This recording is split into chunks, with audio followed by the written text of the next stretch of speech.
Hello दोस्तों, मैं हूं रामेश्वर और आज हम डिस्कस करेंगे नीली अर्थव्यवस्था के बारे में। जी हाँ दोस्तों, ब्लू इकोनॉमी को लेकर आज एक डिटेल में चर्चा करेंगे। तो सबसे पहले देख लेते हैं कि नीली अर्थव्यवस्था चर्चा में क्यों रहा।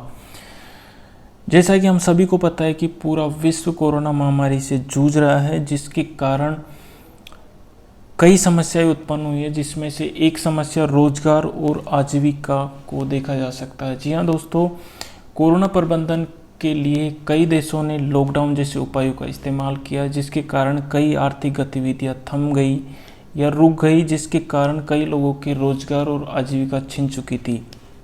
तो दोस्तों, रोजगार और आजीविका के समाधान के रूप में नीली अर्थव्यवस्था को देखा जा सकता है, क्योंकि पूरे विश्व में समुद्री संसाधनों की अपार संभावना है। यदि उनका कुशलतापूर्वक उपयोग किया जाए तो कई लोगों को रोजगार और आजीविका मिल सकती है। कि जैसा कि हम भारत को ही देख ले तो भारत की स्थिति, जैसे कि आप मैप में देख पा रहे हो, भारत तीनों ओर से समुद्र से घिरा हुआ है। भारत की तटरेखा की लंबाई लगभग 7,500 किलोमीटर है तथा इसके साथ ही साथ भारत के पास एक्सक्लूसिव इकोनॉमिक जोन है, लगभग 2 मिलियन वर्ग किलोमीटर का है, जिसमें समुद्री संसाधन बहुत अधिक मात्रा में उपलब्ध है।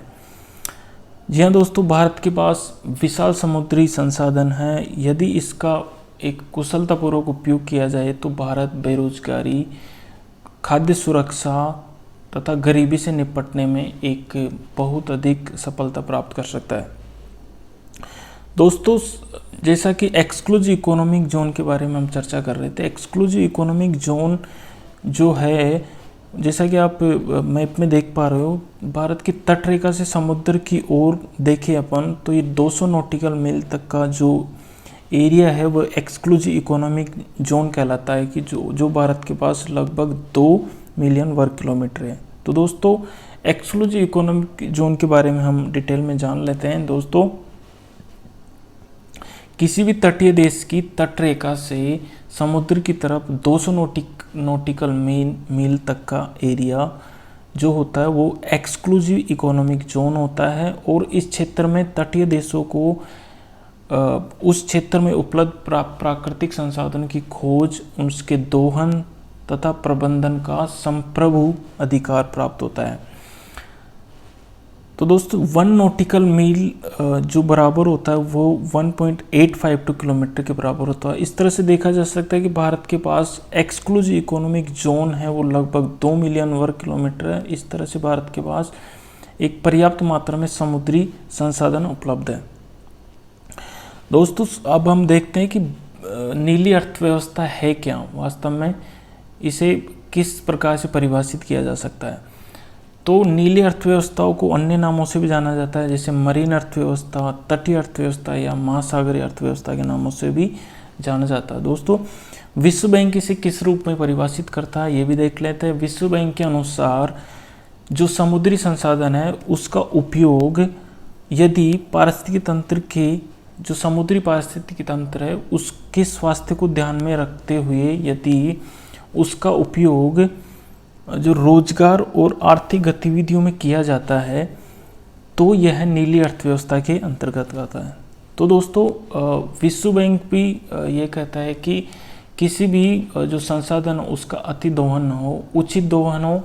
यदि उसका अति दोहन होता है तो उससे फूड चेन है वो डिस्टर्ब हो सकती है, उससे जो समुद्री जैव विविधता है उसका नुकसान हो सकता है। इसलिए जो समुद्री संसाधन है उसका उचित और कुशल प्रयोग होना चाहिए। दोस्तों, नीली अर्थव्यवस्था के भारत में कौन कौन से क्षेत्र हो सकते हैं उन पर भी चर्चा कर लेते हैं।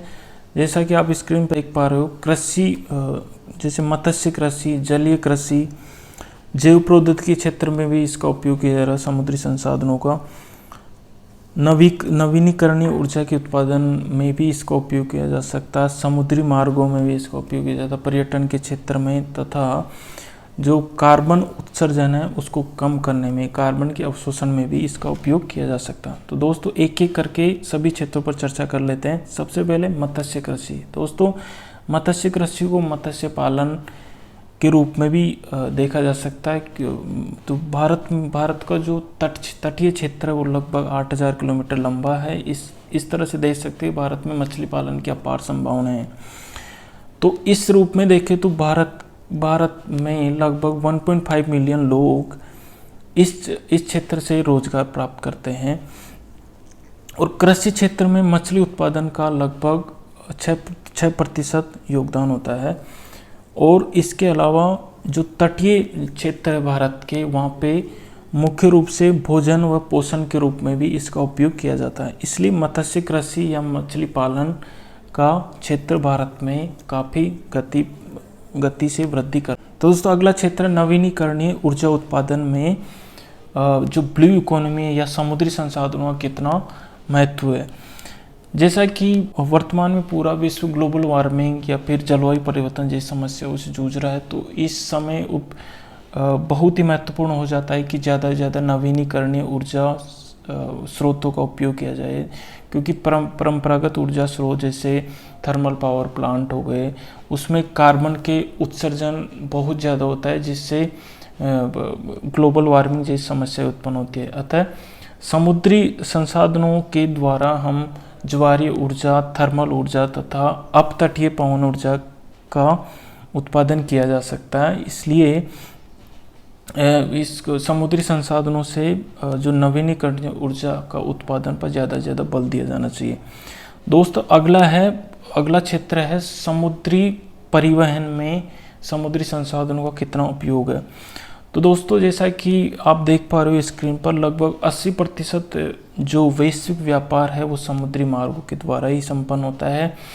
और क्योंकि समुद्री परिवहन सबसे सस्ता और सबसे सुरक्षित परिवहन का माध्यम होता है वस्तुओं के परिवहन के लिए, इसलिए यह भारत जैसे विकासशील देश के लिए और भी इम्पोर्टेंट हो जाता है, क्योंकि कम से कम कॉस्ट में अगर परिवहन होता है तो उससे भारत जैसे देशों के लिए लाभ की संभावनाएं ज़्यादा हो जाती है। इसलिए भारत इस क्षेत्र में विकास की संभावनाओं को देखते हुए भारत सागरमाला परियोजना पर बल दे रहा है। सागरमाला परियोजना के द्वारा भारत के जो तट पर जो भी बंदरगाह हैं उनके विकास पर तथा बंदरगाहों को भारत के अन्य क्षेत्रों से जोड़ने का प्रयास किया रहा है, जिससे कि समुद्री संसाधनों को ज़्यादा से ज़्यादा उपयोग किया जा सके। दोस्तों अगला क्षेत्र पर्यटन में है। पर्यटन जैसा कि हम देख पा रहे हैं कि विश्व में 9% रोजगार से पर्यटन क्षेत्र से आता है और जीडीपी में भी इसका काफ़ी खासा योगदान है, लगभग 10% है 2015 के डेटा के अनुसार। दोस्तों भारत में तट और द्वीप जैसे कि अंडमान निकोबार द्वीप समूह, लक्षद्वीप, केरल, गोवा, गुजरात आदि जैसे ऐसी जगह है जहाँ पे पर्यटन की अपार संभावनाएं हैं। तो अगर यहाँ पर पर्यटन के जैसी अवसंरचना को बढ़ाया जाए तो इससे पर्यटन बढ़ सकता है। जैसा कि मालदीव और मॉरिशस को एक एग्जाम्पल के रूप में देखा जा सकता है, जहाँ पर समुद्री पर्यटन में अच्छा विकास हुआ है। दोस्तों अगला क्षेत्र है कार्बन अवशोषण में भी समुद्री संसाधनों की बहुत अधिक भूमिका होती है, क्योंकि जो समुद्री पारिस्थितिकी तंत्र होता है वह स्थल पारिस्थितिकी तंत्र की तुलना में 5 गुना अधिक कार्बन का अवशोषण करता है, जिससे कि जलवायु परिवर्तन जैसी समस्याओं के निपटान में मदद मिलती है। दोस्तों जो समुद्र में जो कार्बन का अवशोषण होता है वो शैवाल, समुद्री घास या फिर मैंग्रोव वन के द्वारा होता है, जिसे ब्लू कार्बन कहा जाता है। तो दोस्तों समुद्री संसाधन या महासागर एक जलवायु परिवर्तन के निपटने में एक महत्वपूर्ण भूमिका निभा सकता है, इसलिए इसका उचित या फिर कुशल पूर्वक उपयोग किया जाना चाहिए। दोस्तों अगला क्षेत्र जलीय कृषि। जैसा कि हमने मत्स्य कृषि पढ़ा वैसे ही जलीय कृषि है। मत्स्य कृषि में ओनली मत्स्य पालन पर जोर दिया जाता है, जबकि जलीय कृषि में मत्स्य पालन के अलावा अन्य जो जलीय जीव हैं उनके उत्पादन पर बल दिया जाता है, ताकि खाद्य सुरक्षा जैसी समस्याओं का समाधान मिल सके। दोस्तों क्योंकि जैसा कि हमें पता है कि जो समुद्र है या महासागर वो पृथ्वी के लगभग 3/4 क्षेत्र पर, लगभग 71% क्षेत्र पर फैले हुए हैं, और इसी पर विश्व की सबसे ज़्यादा जैव विविधता विद्यमान है। अगर समुद्री संसाधनों का उपयोग अगर जैव विविधता के क्षेत्र में किया जाए, बायोटेक्नोलॉजी के क्षेत्र में किया जाए, तो जैसे दवाओं, भोजन सामग्री तथा सजावट के रूप में भी इसकी काफ़ी अपार संभावनाएं हैं, उसके उत्पादन अच्छा हो सकता है। इसलिए इन बायोटेक्नोलॉजी के क्षेत्र में अनुसंधान करके भी समुद्री संसाधनों का अच्छे तरीके से उपयोग किया जा सकता है। तो दोस्तों, जैसा कि हमने पिछली स्लाइड्स में देखा कि समुद्री संसाधनों का कितना महत्व है और नीली अर्थव्यवस्था को अगर ढंग से इम्प्लीमेंट किया जाए तो रोजगार और आजीविका की समस्या जो कोरोना महामारी के कारण उत्पन्न हुई है उससे निजात पाया जा सकता है। तो दोस्तों, जैसा कि हमने देखा कि भारत के पास पर्याप्त मात्रा में समुद्री संसाधन उपलब्ध है, क्योंकि भारत तीनों ओर से समुद्र से घिरा हुआ है। इसलिए अगर भारत इस अवसंरचना को कुशलतापूर्वक इस्तेमाल करता है तो भारत रोजगार और आजीविका की समस्या के साथ साथ गरीबी और भुखमरी को मिटा सकता है। इसके साथ साथ पोषण की समस्या का भी समाधान किया जा सकता था। भारत आर्थिक विकास के मामले में भी आगे अग्रसर हो सकता है।